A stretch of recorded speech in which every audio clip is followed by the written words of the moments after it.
No doubt, electoral malpractices remain a significant threat to credible, free and fair elections in Nigeria.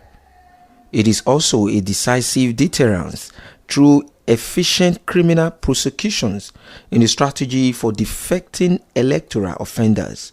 Some stakeholders in Edo State believe the above underscore the necessity of an active justice framework for the prosecution of electoral offenders.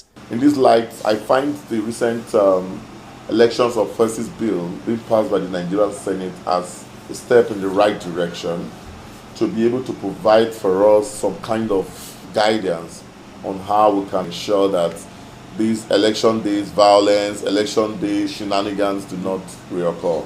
One of the corruption that is hidden deep in this country is electoral fraud. When people go to the field, they sell their votes. People go to field, they snatch ballot boxes.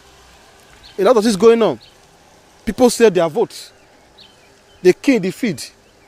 So if the government have come on board and say, oh, there's need for us to find a control to see how we can put this other check, it is a welcome development. So for me, yes, it's expected to engender participation.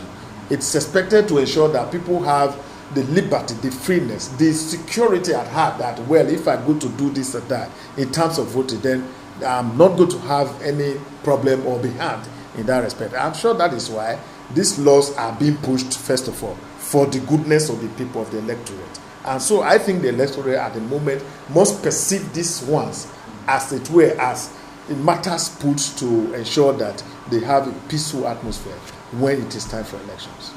Recall that the chairman of the Committee on INEC, Senator Kabiru Gaya, during the presentation of the bill said the creation of the commission is critical to the Independent National Electoral Commission, INEC, which clearly lacks the needed human capacity to prosecute electoral offenses committed across Nigeria's 119,973 polling units.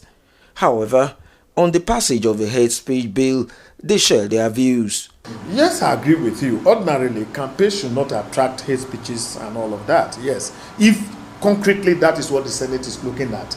If it is not going to be an ambush for the people of this country in terms of election and all the rest of it, as we have seen in the past. And then, of course, yes, they are in order. The freedom of expression is provided for by the Constitution.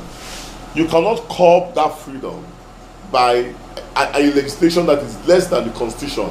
In a scenario where you want to have a government that will now say, okay, we are trying to regulate what we think, what we say, and how we say it, that is unacceptable.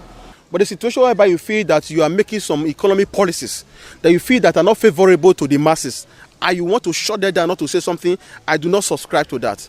I support law regulating hate speech based on it will help control the people that they are governing. The bill, when established, is expected to give the National Electoral Offences Commission the power to appoint and maintain investigators, prosecutors, and experts to prosecute electoral offenders.